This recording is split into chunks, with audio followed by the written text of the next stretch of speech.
1811 4000, यही consumer helpline. जागो ग्राहक जागो। Namaskar and welcome to Late Edition. Tonight we're going to be discussing about how banks recover loans. Well, in the absence of guidelines, banks were using recovery agents who used means which were uncivilized in many respects, and in that, because of that, consumers raised a hue and cry, and they have been doing so for a long time. Finally, issues were raised in the courts. The courts have asked that guidelines be released. The RBI has come out with some guidelines, and the government has become very strict. The finance minister said in Parliament that banks will be hauled up if they use uncivilized means for recovering loans.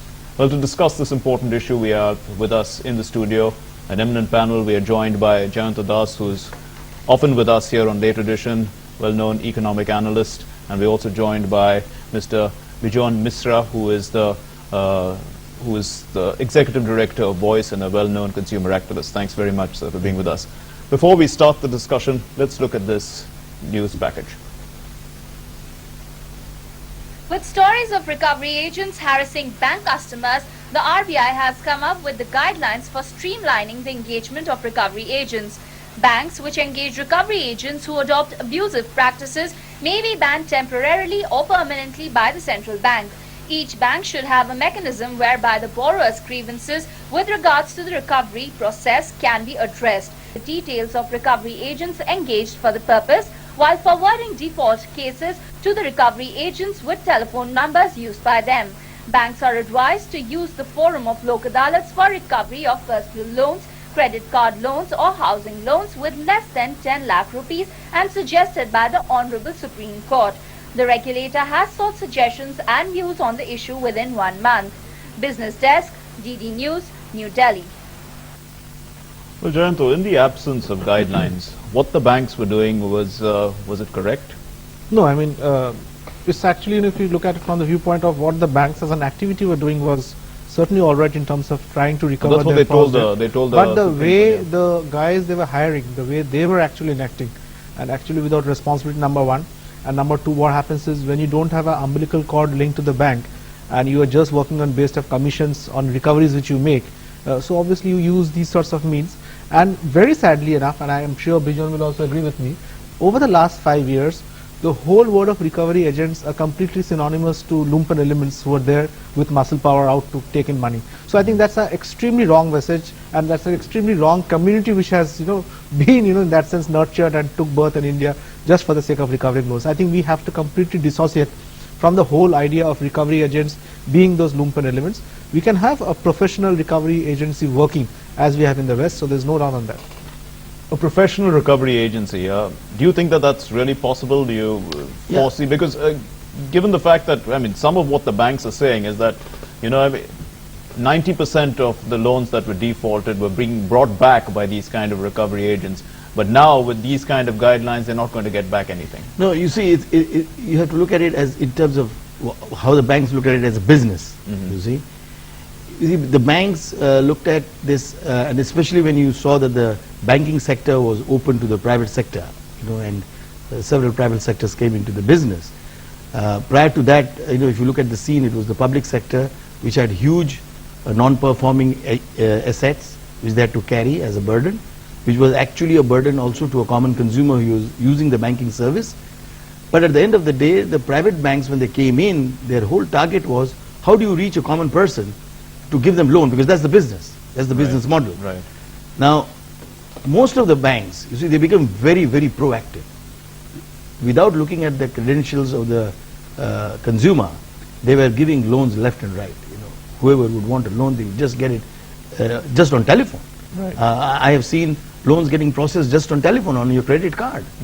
These were never done. You have to understand the credit worthiness of the consumer to whom you are offering. Now, consumer in that hype, because every consumer wants to have a good purchasing power, at the end of the day, especially in developing countries.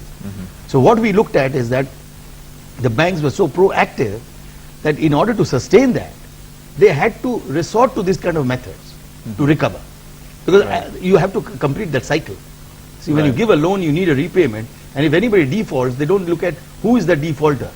Right. So what you're saying then is the problem is with giving the loan itself. The bank should have been taking into some sort of due diligence. Now, of course, the government is saying that you should take due diligence into account when you're hiring recovery agents, but you should have done something before you gave the loan out to the person in the first place. Yeah, there's no doubt, when you're into the business of credit, there will be an element of, uncertainty of whether the loan comes back, and all banks, all financial institutions work those sorts of things into the model. Absolutely. You can't work a model where you have 100% returning back of the credit, whatever you're offering.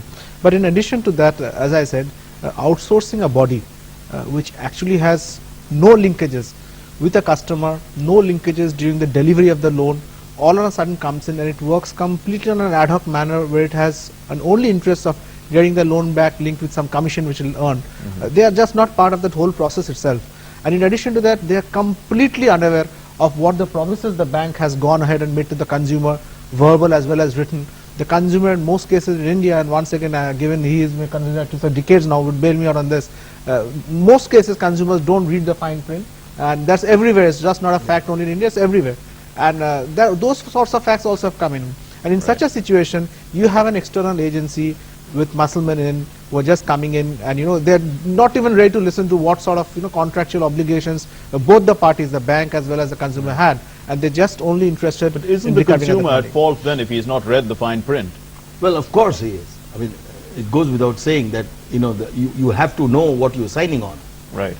But most of the time the consumer won't do that because they take it for granted that the relationship is so good, and as they're going to pay it off, they don't look at the nitty-gritties. You see, every consumer, when they take a loan, they don't take it not to pay, but they take it to pay. Now, coming to your earlier question, you see, whether professional, the whole premise of recovery agent was on the wrong premise. It should have been the bank should have recruited people with skills of counseling.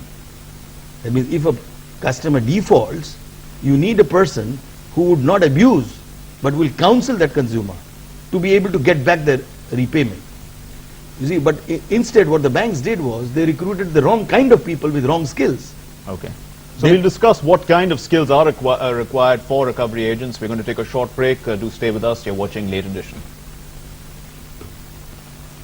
Right, Ms. Mishra, you were talking about agents who have certain counseling skills, but to what extent can a recovery agent go? I mean, ultimately his aim is to get the money back for the bank.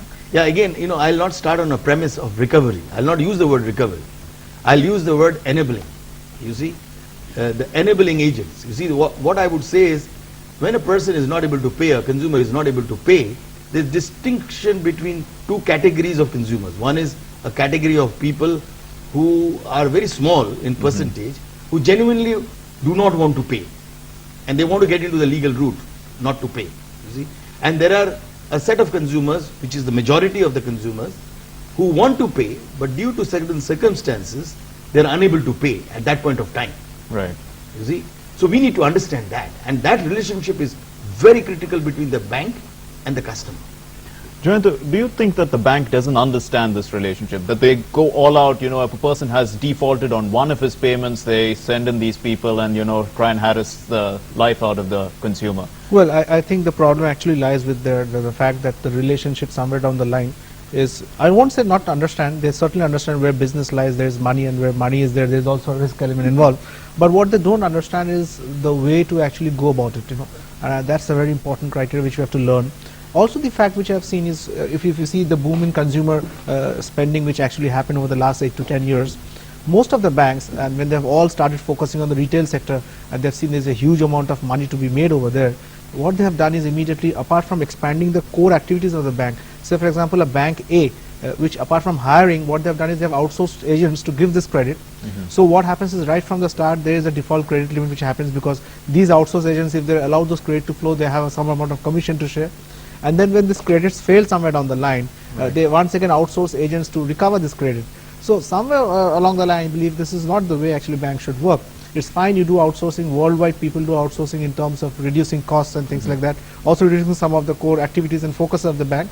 But also, I think critical important part, which I guess I would comment on later when you can bring up the RBI draft regulations for discussion, I believe it's completely important at least the part of recovery and which Bejon tried to focus on in terms of counseling and enabling rather than just hardcore recovery, there should be a hardcore bank person involved, and not just a an outsourcing agency which is listed somewhere and has some sort of regulatory authority to do so. I think it's very important for the government or for the regulatory authorities to define, to have a core cell which completely involves people or who are employees of the bank. So at least in that case they have a very, very high responsibility of following through whatever promises has been made to the consumer. Okay. Now, the banks have some sort of self-regulation system that they are planning to bring in, because that I think is a bill that has been passed by Parliament recently. The National Payment Corporation of India would be established under this. Banks would automatically have their own people on board. They'll be looking at this quite seriously. Do you think that they would frame better guidelines? Right now the guidelines are very vague, broad. They ask that recovery agents be trained by on a one-year certificate. Things that basically, things are a little vague as things stand. You see, as a consumer activist, I would always encourage in terms of ensuring that the provider does lots of, takes a lot of initiative to be pro-consumer on their own rather than being driven by regulations. Okay. And I personally do not ever believe that regulations would always bring a change. Okay. What brings a change is your commitment or your degree of demonstrating your commitment towards the customer. And that is why you will always see the organizations who are doing well and who are actually at always a kind of a growing spree are those organizations who are pro-consumer, who always have internal guidelines and regulations which guides their team to become extremely pro-consumer and consumer friendly. Okay. And that's the bottom line. So the consumer can be king here in the loan market as well. Do you think that that's possible?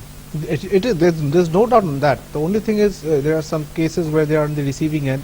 I mean, if you just remove that, in the retail sector, is actually the consumer is still the king, because there are a host of banks which are offering them all sorts of freebies, all sorts of rate discounts, all sorts of amounts and all. I mean, as Bejon was telling, with a credit card you can get a loan, outright loan. So all those things, there's no doubt. In this business, the consumer still remains the king.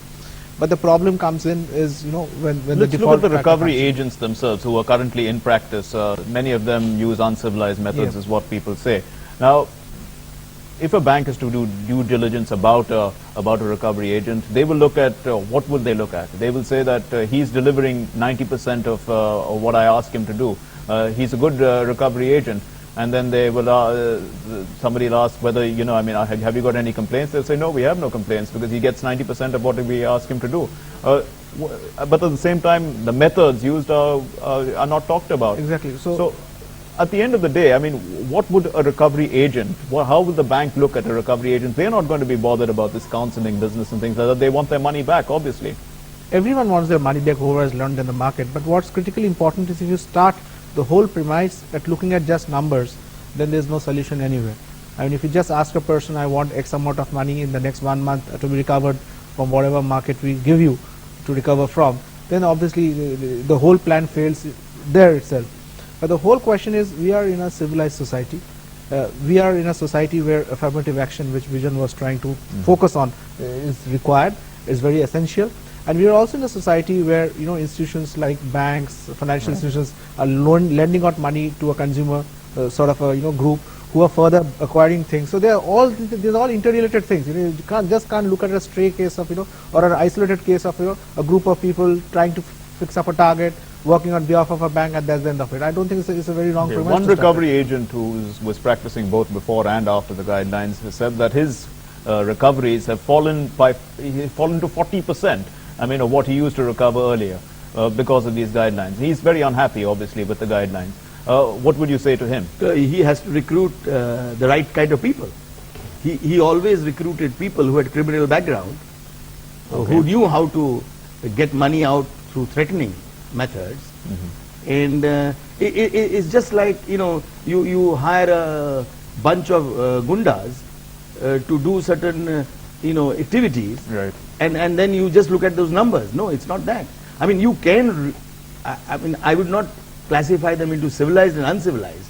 I'll classify them as professional and unprofessional. Okay. Ethical or non-ethical, you see. So what I would look at is that how these organizations who have been hired or outsourced to recover money use a kind of a process which is professional, which means that they get people who know how to talk, they know how to deal, and they at the same time get that number right in terms of getting that money out from the customer. We'll talk more about this professional approach after this break. Stay with us. There's already a redressal system, for consumers. The banks have done enough. Some would say they've done enough. They have an ombudsman in place. There are several courts. There's the legal recourse already.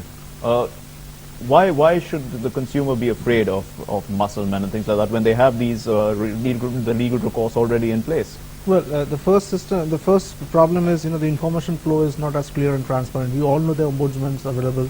We all know there are various sorts of areas available around. But the unfortunate part is we just don't know when to go and where to go and how to go about it. There has been blatant cases of persons who are defaulting on the first time.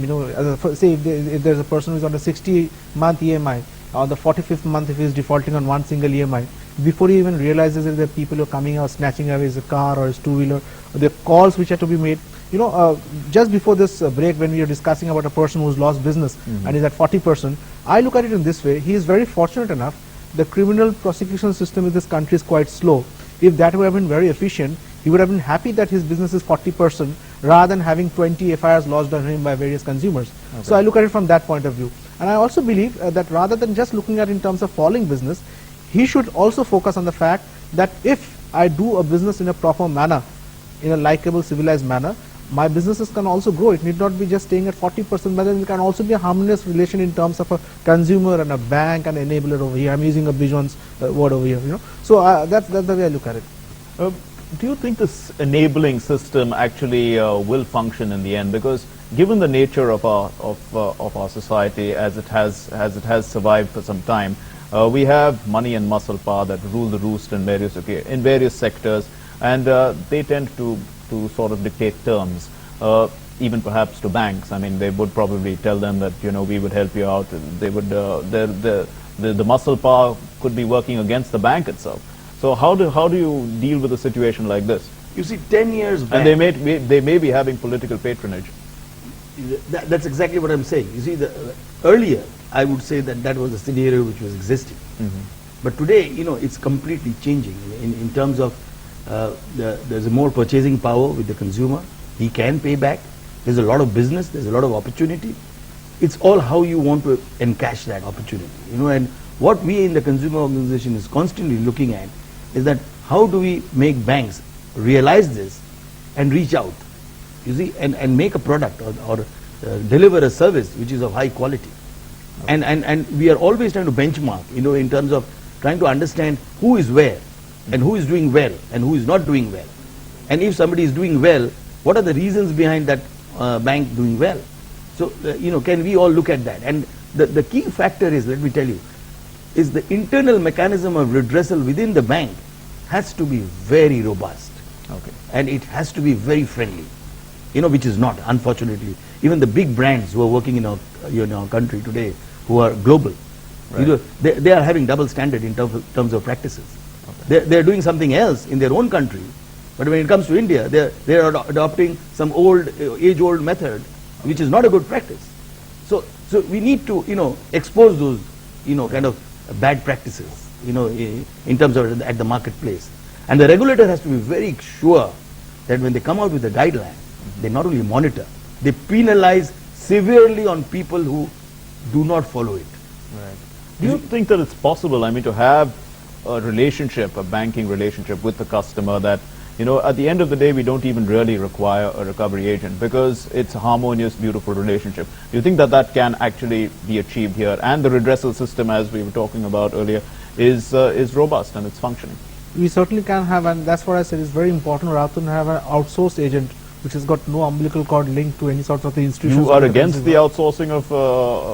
to a great extent, yes. Yeah? To a great extent, yes. I strongly believe the bank should have. But an what if in-house they have a department. civilized approach and they have that's what I done said. these That's what I courses said, you know. and they have, let's say, it's a specialized It's a best system. case scenario. Yeah, I mean, a best case I was scenario. once this RBI draft guidelines were issued. I heard consumers who were telling you who would actually listen when a recovery agent is calling me on the phone. I mean, he's supposed to speak well, but I can't record him when he's not speaking well, you know. So those sorts of, you know, inhibitions will still keep on coming. And as I said, anyone who is an employee or anyone who is an outsource agent, there will be quite a difference, actually, I believe, in terms of how you're behaving with a customer who is an important link to the bank's business. Right. So what the RBI's do's and don'ts say is that the borrowers will be given the telephone numbers and other details of the recovery agents, and some customers believe that what difference is this going to be, because at the end of the day, I mean, even if I know the number of this Yes. guy and I know who he is, the methods that he's going to use and the way he talks to me are not being monitored. Yeah, absolutely. And then, you know, what we also need to understand is how do you create these evidences? You see, because what we need to understand is that we shouldn't be able to get to that place where you need to give an evidence. Okay. You know, it should be so much seamless, the whole activity, that the banks and the customer should be able to say, wow, this is what we wanted, and this is how they have dealt with me. See, as I'm all the time telling you, if there's a default Right. by a customer, it is not intentional most of the time. Okay. Do you think that this whole concept of recovery agents, you were saying that you're against it from being outsourced, you don't want it to be outsourced. Do you think that that should be part of the marketing wing of the bank Why not? itself? That's- I mean, that it should yeah, actually that's- be part of their own strategy. That's constantly part to of be the initial dealing with it? argument. A person who is actually doling out those loans, he is the nicest guy in town, I guess, when he comes for the loan in and tells you that, look, these are the facilities which we have. And this. So, you know, if the same group is also used for recovering these sorts of loans and all, in a manner, broader manner, obviously I think there will be a sea change in at least one knows. Even in simple cases like credit cards, Mark, you Right. know there are cases where, you know, if you default on some stupid interest payments which they have wrongly claimed, your name is put in civil, which is one Right. of these Credit Information Bureau services.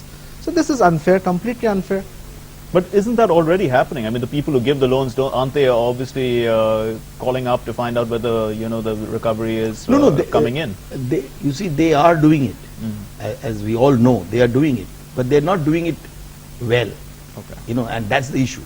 You see, what we are looking at is that how do we bring in those best practices? And what constantly we are telling the banks is that, you know, you have to give the highest quality of service at the most affordable price. Now, how do you make it happen? Like of course, I not agree with Jonathan in the sense, you outsource when you outsource. You outsource when you get the best kind of a deal. You Right. see? But if your internal people are able to deliver that at the least cost, then you don't need to outsource. Okay. Easy. We'll continue this discussion. Keep watching. You're watching Late Edition. We are discussing loan recoveries.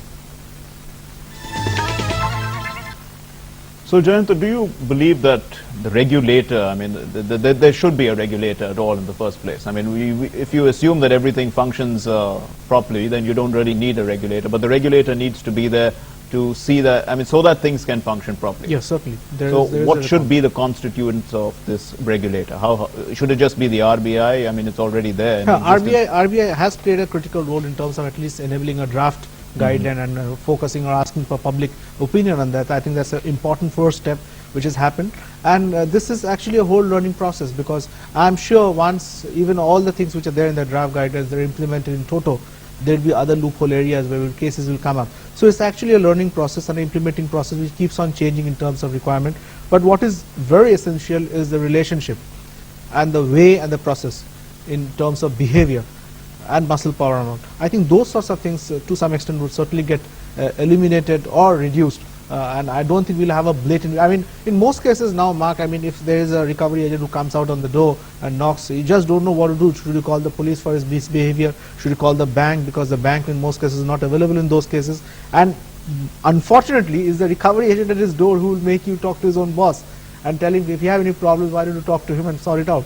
Who is blissfully unaware of what you have taken, how you are taken, what are the conditions on which you are taken, and whether the bank is charging you in the right manner or wrong manner.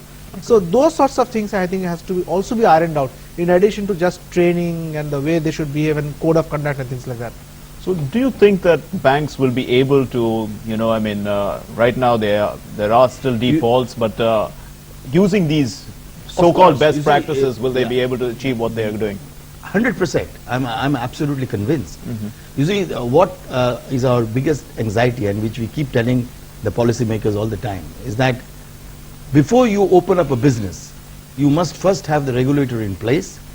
You must have these guidelines in place, because it's not fair that you allow somebody to do business, just free. I mean, without any kind of a regulation or a guideline. Right. In And- fact, that's and- what ICICI Bank's counsel told the Supreme Court. He said that please give us the guidelines. That's right. You see, That's so right. what I would do is that as a regulator, RBI, they need to do is they need to bring guidelines on several issues, not only this. And today, this whole financial sector is growing to that kind of a percentage where I think if these guidelines don't come in place at the right time, then we can see several more calamities coming for the Right. consumer. This is just one of the few, which we have seen today. Okay. You see? So, Jayanta, you said that this is an evolving process, but when do you think that, we would have clear-cut guidelines and rules in place and sort of laws in place that, ultimately the consumer feels, okay, I won't be harassed by a recovery agent who's using muscle power? Well, I believe the financial policy reforms in this country has been pretty fast. They had wonderful achievements in all sectors, not just consumer loan, but in terms of investment in markets, stock market information, things like that. It's an evolving process. You have rightly said so. What's important is over the last 5-6 years, the boom in consumer spending which has happened has actually brought in these new sorts of problems, and these problems have to be dealt in those new technological manners and new improved manners through the regulator. And it will take time. So what's important is if, I guess in the next couple of years, some laws are properly put into place, at least these recovery agents, these recovery houses, and they fall back in proper shape. Their linkages with the banks and their responsibilities with the banks also are properly established. Right. And then I guess we can foresee As a sort of consumer activist, are you optimistic about, loan consumers? Yes, absolutely. I'm absolutely, sure that Okay. the customers are ready. It is now up to the bank Okay. and the policymakers. How do they delight that customer? Okay, we'll have to leave it there, gentlemen. Thank you very much for joining us on Late Edition. Thank you for watching. Namaskar.